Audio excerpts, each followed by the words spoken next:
What is going on, everybody? It is Wednesday, which means a new summit is now live on the crew too. And well, this week we actually have Season 5 Episode 2 that just dropped, and honestly, it's pretty cool so far. But Forbidden Times will give you the Fame Magnet boosted in the Rallycross class, which I have not seen this in a very long time, but that could be a very good set to have if you guys like doing races and messing around in the Rallycross class there. Then in gold, we have the Chevrolet Corvette C3, which I would say pretty much everybody has that vehicle. And then moving over next week's summit, we have the Muscle Tour, which I'm very excited to drive the new Challenger. That thing looks amazing. We do get to test it out in the summit, which is pretty cool as well. Obviously, they normally do that, which I think is a good thing to do because it gives everyone a chance to actually try out the car, see if they actually want to do the summit and all that. But this will have a nice mix. Looks like street race, drag racing, then a Rallycross mix with a street race in the corner there, which I'm actually excited to do that one. Then obviously we'll have the legendary half set boosted for the touring car class, which I don't really know how I feel about those perks on there, but at least it's still a Nitro Chemist set to have, and I'm really excited to try out the new Challenger. And then we have the Japan Bit Summit, which has the second part of the legendary half set boosted for the monster truck class. I'm very excited for that one because that might be one of the best sets I've seen them add so far, and actually a very useful one for that matter. Then in gold, we have the Honda Civic Type R, which I'm not even going to lie to y'all, I am not a big fan of that year of the Honda Civic. I just do not like it. Can we please see an updated model of the Civic Type R? Am I the only one that wants to see that? Then in platinum, we have the Made in Japan tire, which is probably one of the craziest tires I've ever seen.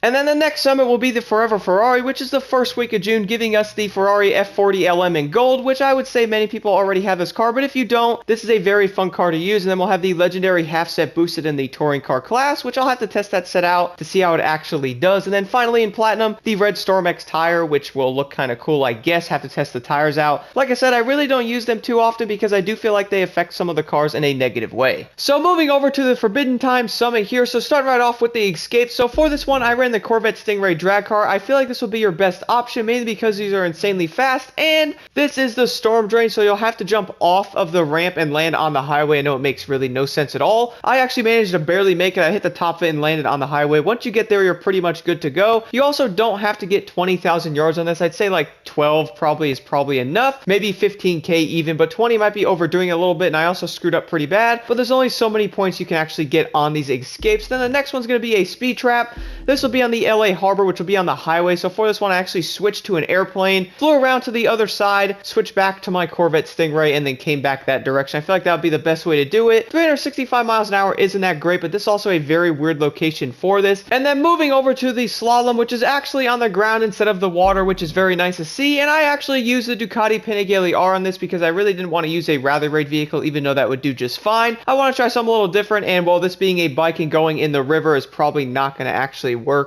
at all. But I have been using the touring car bikes on most of the slaloms recently, and I feel like this is pretty much my go-to vehicle on ground slaloms now that are not on the dirt at least. I just feel like the bikes are a lot of fun. Now moving over to the first Rallycross race is actually going to be the Circle Pit, which I found this race really fun to do, and we get to use the Dodge Charger RT Hemi, which I would say is a pretty decent car. I would even go as far as saying it's better than a lot of the other Rallycross cars in the game, at least what I have noticed when driving it. There's a lot of turns in this race though, so make sure you guys do try out my settings on the vehicle there, because this could be a little annoying and the car can obviously spin out, or jumping the wrong way can make you land and like slide out or something like that. The street race will be the Boss 429, which this is once upon a time in Brooklyn. This race has a ton of turns in it, and it can be pretty annoying, and the Boss 429 is an amazing car, but it does struggle a bit on some of these turns, at least what I've been noticing. But with my settings, I feel like it'll do a lot better, and this car also is kind of weird to drive in manual. For me, I had to leave it in third gear, seemed to be the best way to do it in most of this race, and overall besides that, it was a pretty fun experience for the most part. Moving over to the touring car race, I actually decided to use the new Koenigsegg CCGT, and I'm not even gonna lie, I might start using this car over the Renault for a little bit, because my goodness is this thing so much fun to use. This is the race we gotta drive down the street. There's jumps all over the highway and all that, so it's gonna be a pretty weird one to do, but this car's handling and overall speed is absolutely insane. And then moving down to the other Rallycross race, now this one does say muscle, so I ended up using the Dodge Charger RT Hemi once again, and to my surprise, this car is a lot better than I thought it was gonna be, especially after adjusting the handling. It handles very nicely, it has some pretty decent speed, and overall it's actually a pretty decent car to be using. Then over here we have a no restriction street race, and I decided to pick the Infiniti Q60 Project Black as concept, which, man, these names of these cars are really getting longer. Nonetheless, this car did a lot better than I really thought it was going to do. The speed is kind of weird on it, but the handling really made it do a fantastic job on here. I really do want to try some of these other cars out on these races instead of always using the best ones, just to show that some of the other cars also have a chance of completing it. Then finally, the the last race is gonna be the sleeper, but this time we get to use the Shelby GT500 touring car, which is a really fun car to use. And in this race, it did a lot better than I really thought it was gonna do. I was running manual, so keeping the car in third gear for me around a lot of the turns was doing really good. Obviously, be very careful on the curbs and all that in the off-roading areas of this race because these cars are obviously not made for that at all. Luckily, the Shelby did a very good job on this. Anyway, if you guys have any questions at all, let me know in the comments below. Let's jump into this summit.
you